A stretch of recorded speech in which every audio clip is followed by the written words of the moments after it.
আসসালামু আলাইকুম viewers, welcome to পরমাস ফুডবুক।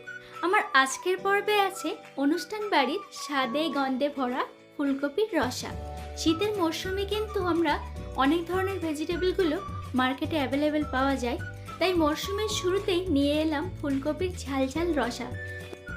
দেখতে যতটা লোভনীয়, খেতে কিন্তু অনেক বেশি মজার। তো চলুন দেখে নিই। এখানে আমি 400 গ্রামের মতো ফুলকপি নিয়েছি, আর ফুলকপিগুলোকে আমি ডাঁটার সঙ্গে ছোট ছোট করে কেটে নিয়েছি। একটা বড় সাইজের পটেটো এইভাবে কিউব করে কেটে নিয়েছি, আর সাইজে একটু বড় রেখেছি। এখানে নিয়েছি মিডিয়াম সাইজের দুটো অনিয়ন চপ, আর নিয়েছি একটা টমেটো চপ, আর এখানে আছে দুটো গ্রিন চিলি চপ করে নিয়েছি। 1 টিস্পুন পরিমাণে জিরা নিয়েছি, আর নিয়েছি দুটো শুকনো লঙ্কা আর লং, আর নিয়েছি দুটো এলাচ আর এক টুকরো দারচিনি, আর হাফ টেবিল স্পুন নিয়েছি জিঞ্জার পেস্ট, আর হাফ টেবিল স্পুন নিয়েছি গার্লিক পেস্ট। তো এখন যাব মেন প্রসেস কুকিং। তো এখানে একটা প্যান নিয়েছি, এখন আমি অ্যাড করে দিচ্ছি 2 টেবিল স্পুন পরিমাণে অয়েল। এখন অয়েলটাকে একটু গরম হতে দেব, তারপরে আমি কেটে রাখা ফুলকপিগুলোকে অ্যাড করে দেব। এই পর্যায়ে গ্যাসের ফ্লেমটাকে হাই টু মিডিয়াম ফ্লেমে রাখবো, আর ফুলকপিগুলোকে লাল লাল করে 5 মিনিটের মতো ফ্রাই করে নেব। এইভাবে নাড়াচাড়া করে কিছুক্ষণ ফ্রাই করার পরে এখন আমি অ্যাড করে দেব পরিমাণ মতো সল্ট। আবারও এইভাবে একটু নাড়াচাড়া করে নেব, না হলে নিচে পুড়ে যেতে পারে। তো দেখুন এখানে কিন্তু কালারটা একটু চেঞ্জ হওয়া শুরু করে দিয়েছে। এইভাবে কিছুক্ষণ ফ্রাই করার পরে এখন অ্যাড করে দিচ্ছি সামান্য পরিমাণে হলুদ। আবারও এইভাবে নেড়ে চেড়ে মিশিয়ে নেব, না হলে নিচেই পুড়ে যেতে পারে। তো এখানে দেখুন কালারটা কিন্তু একেবারে চেঞ্জ হয়ে এসছে। আবারও একটু আমি এইভাবে নাড়াচাড়া করে নিচ্ছি, আর নিচেই যদি পুড়ে যায় আপনারা সামান্য পরিমাণে এখানে অয়েল অ্যাড করতে পারেন, তাতে কোনো সমস্যা নেই। তো এখানে দেখুন ফ্রাই অলমোস্ট হয়ে এসছে, আর কালারটাও চেঞ্জ হয়ে এসছে। এখন আমি একটা পাত্রে তুলে নেব ফুলকপিগুলোকে। তো সেম পদ্ধতিতে আমি আবারও এখানে অ্যাড করে দিচ্ছি অয়েল। এখন আমি আলুগুলোকে সেম ফুলকপির মতো করে ফ্রাই করে নেব, একটু লাল লাল করে। তো অ্যাড করে দিচ্ছি এখন আলুগুলো। দেখুন এখানে কিন্তু আলুর সাইজটা একটু বড় বড় রেখেছি, তো দেখতে অনেক ভালো লাগে। তো এখানে দেখুন আলুগুলোকে কিছুক্ষণ ফ্রাই করার পরে অ্যাড করে দিচ্ছি সল্ট। তো এইভাবে নাড়াচাড়া করে মিশিয়ে নিতে হবে। এখন আমি অ্যাড করে দেব হলুদ। এটা কিন্তু সঙ্গে সঙ্গে আলু দেওয়ার পরে অ্যাড করবেন না হলুদটা, তাহলে কিন্তু পুড়ে যাবে। আলুটা যখন অলমোস্ট হয়ে আসবে সেই পর্যায়ে অ্যাড করবেন হলুদ, তারপরে আবারও একটু ফ্রাই করে নেবেন, তাহলে কালারটা কিন্তু অনেক সুন্দর আসে। তো এখানে দেখুন আলুগুলো কিন্তু অনেকটাই লাল লাল হয়ে গেছে। তো আমি সেম পাত্রে তুলে নিচ্ছি আলুগুলো। তো সেম প্যানের মধ্যে অ্যাড করে দিচ্ছি 1 টেবিল স্পুন পরিমাণে অয়েল।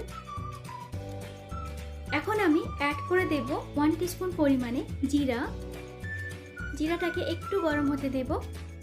এখন অ্যাড করে দিচ্ছি একটা তেজপাতা, দুটো এলাচ, আর দুটো শুকনো লঙ্কা, এক টুকরো দারচিনি, আর 3টে লং। এখন এই হোল স্পাইসগুলো 30 থেকে 40 সেকেন্ডের মতো একটু গরম হতে দেব।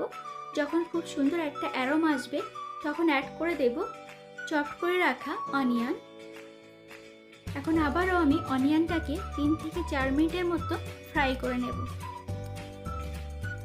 তো এখানে দেখুন অনিয়নটা অনেকটাই কালারটা চেঞ্জ হয়ে এসছে।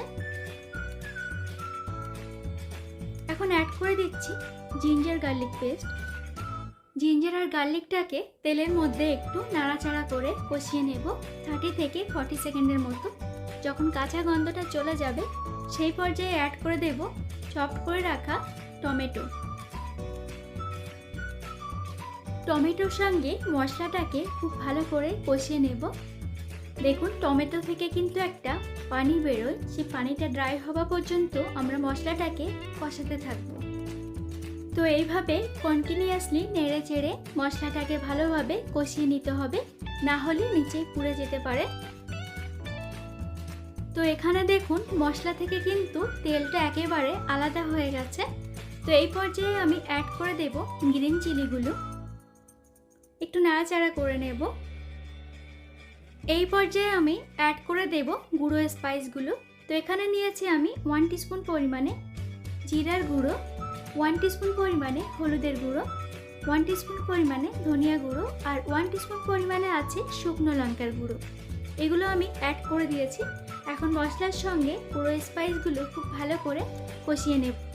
আর গ্যাসের ফ্লেমটা এই মুহূর্তে কিন্তু একেবারে লো ফ্লেমে রাখতে হবে, যাতে করে পুরো স্পাইসগুলো পুড়ে না যায়। তো এখন আমি অ্যাড করে দিচ্ছি খুব সামান্য পরিমাণে পানি, আর মশলাটাকে আবারও আমি এখন ভালো করে কষিয়ে নেব, যাতে একটু স্মুথ হয়। মশলা থেকে কিন্তু তেলটা একেবারে আলাদা হয়ে গেছে। এখন আমি অ্যাড করে দিচ্ছি ভেজে রাখা ফুলকপি আর আলুগুলোকে। আবারও আমি মশলার সঙ্গে ফুলকপি আর আলুটাকে কষিয়ে নেব এইভাবে। দেখুন এখানে মশলাটা একটু ড্রাই হয়ে গেছে, তার জন্য আমি এখানে অ্যাড করে দিচ্ছি সামান্য পরিমাণে পানি। এখন সবগুলোকে আমি ভালো করে কষিয়ে নেব। এখানে কিন্তু ফুলকপিটাকে যতটা ভালো করে কষানো যাবে ততটাই কিন্তু টেস্টি হবে, খেতে অনেক মজার হয়। এখন আমি অ্যাড করে দিচ্ছি 1 টিস্পুন পরিমাণে কাশ্মীরি লঙ্কার গুঁড়ো।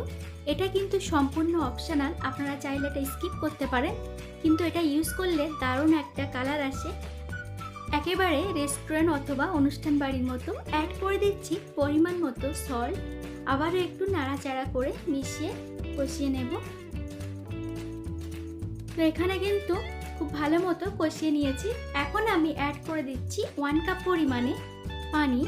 এখানে কিন্তু আমি গ্রেভির কনসিস্টেন্সিটা একটু ঘন রাখবো, সেজন্য পানির পরিমাণটা কম দিয়েছি। আপনারা চাইলে একটু বেশি পরিমাণে পানি অ্যাড করতে পারেন, ডবল পরিমাণে। তো এখন আমি একটা লিড লাগিয়ে দিয়ে 12 থেকে 13 মিনিটের মতো কুক করতে থাকবো, গ্যাসের ফ্লেমটাকে মিডিয়াম হিটে রেখে। ফিরে এলাম 12 মিনিট পর। দারুণ একটা অ্যারোমা আসছে। তো দেখুন রান্নাটা কিন্তু অলমোস্ট হয়ে গেছে, গ্রেভিটা অনেকটা থিকনেস হয়ে এসছে। তো এখন একটু চাপ দিয়ে দেখে নেব আলুটা কুকড হয়েছে কিনা। তো দেখতেই পাচ্ছেন একেবারে প্রপারলি কুকড হয়ে গেছে। তো এই পর্যায়ে আমি অ্যাড করে দেব 1/2 টিস্পুন পরিমাণে গরম মশলা আর 1 টিস্পুন পরিমাণে ঘি। ঘিটা দিলে দারুণ একটা ফ্লেভার আসে আর কনসিস্টেন্সিটাও খুব ভালো হয়। আর অ্যাড করে দিচ্ছি 1 টিস্পুন পরিমাণে চিনি। আমাদের অনুষ্ঠান বাড়ির মতো স্বাদ চাইলে চিনিটা কিন্তু মাস্ট ইউজ করা লাগে, আর দারুণ একটা স্বাদ আনে। তো এইভাবে নেড়ে চেড়ে আর 1 থেকে 1.5 মিনিটের মতো কুক করতে থাকবো। তো এখানে দেখতেই পাচ্ছেন গ্রেভির কনসিস্টেন্সিটা একেবারে ঘন হয়ে এসছে। তো আমার কুকিং এখানে ফিনিশ হলো। আমি গ্যাসের ফ্লেমটা বন্ধ করে দেব আর সার্ভ করে আপনাদের দেখাবো। তো এটা পরিবেশন করুন গরম গরম রুটি, রাইস, পুরি, নান কোনো কিছুর সঙ্গে, জাস্ট খাবার টেবিল জমে যাবে। আই হোপ আজকের রেসিপিটি আপনাদের ভালো লাগলো। আর ভালো লাগলে কিন্তু লাইক, শেয়ার, সাবস্ক্রাইব করতে ভুলবেন না।